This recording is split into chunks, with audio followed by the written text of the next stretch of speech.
So a show of hands. Who here actually came just for pointers? Anybody pointers? Well, like the last few storytellers, I'm not big on revenge either, and you know, practical jokes just seem mean to me. They're just mean, and I try not to be mean, so I'm sort of unprepared when, you know, they happen to me. But this story is called A Bucket of Chubs, and it took place in Milwaukee, Wisconsin, about 1987. And my boyfriend and business partner, Richard, and I had a store in the Grand Avenue Mall.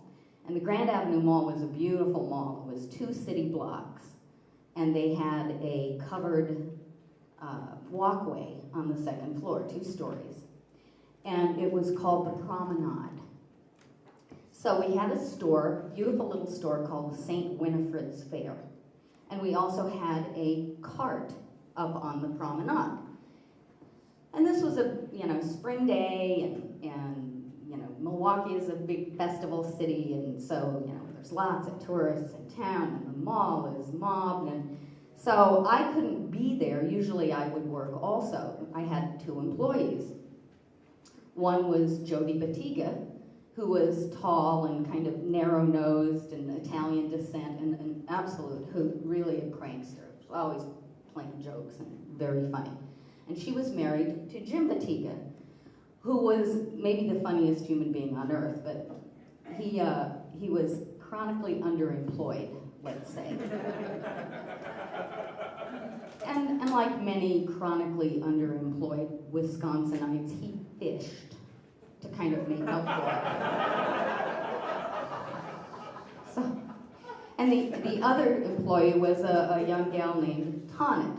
And both Tonnet and Jody were just wicked smart and really funny. So anyway, it's a spring day, and I go into the mall at 9 o'clock in the morning.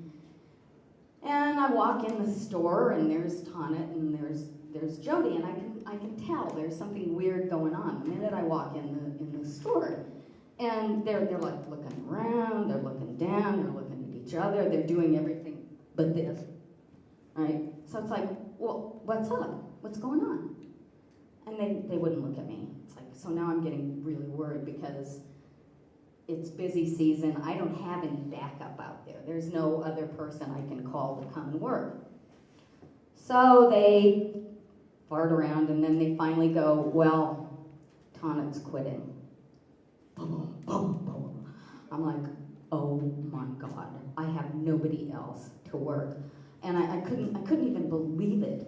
And they're clearly there's something really, really strange going on. I said, Tonnet, why are you quitting? Well, she's got school, and there's some other things she doesn't want to talk about right now. God.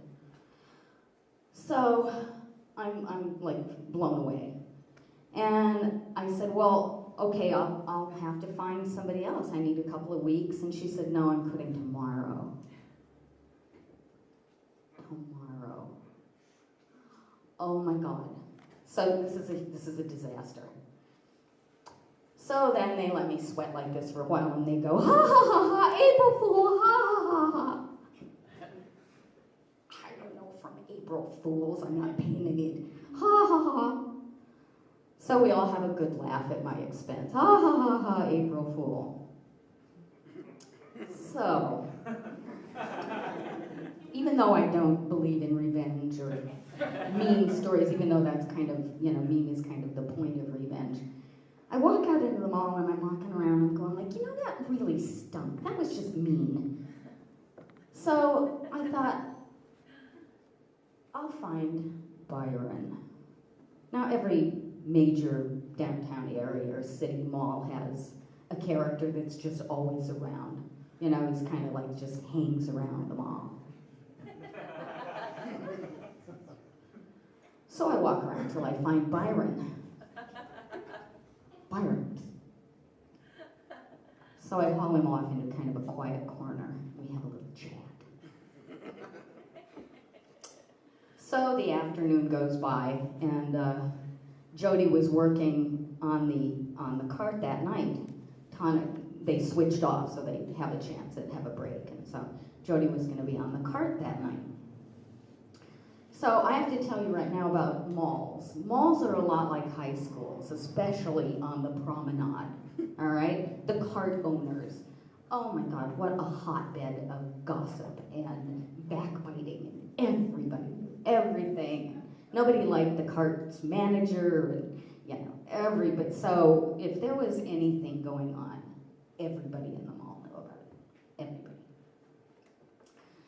So it's about 7 o'clock on the promenade, and there's people going by, and I'm hiding behind a pillar at the far end.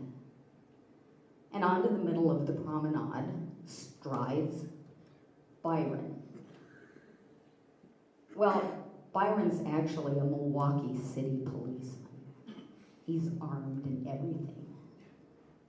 He strides onto the middle of the promenade. Of course, all talking and everything ceases. Even the tourists are kind of going like, walking through like this to see what's going on. So he pulls out his notebook and he flips it open, one of those little top spiral things, and he says, "Is there a Jody Batiga here?" Jody's like 6 feet away. She's going, "Byron, I'm right here. Yeah, what? And he said, "Are you married to James Thomas Batiga?" She goes, "Yeah." What's up? She's like getting frantic. I'm watching behind the pillar. She's getting really frantic. And Byron says, "Well, you're going to have to come down to headquarters with us because your husband's been arrested." And Jody's losing it. She's Italian, all right? She's like physical now. Now it's like she's hauling her purse out from under the chair where it's stuck, and she's pulling, and she goes, "What did he do? I can't believe it. What did he do?" And Byron said, "He shoplifted a bucket of chubs from Bob's Bargain Baits this morning." Jody's going, I'll kill him! She's turning little tight circles, and everybody on the promenade is like this, of course. So, what I didn't know, when I, of course, put Byron up to this, is that being chronically unemployed, Jim that very morning had asked her for money to buy bait. So she's going like, "I'll effing kill him. And she gets her purse out from under the chair, and she's closing up the cart, and Byron lets her get like all done with all this stuff, and he goes, "And Mrs. Batiga, one more thing.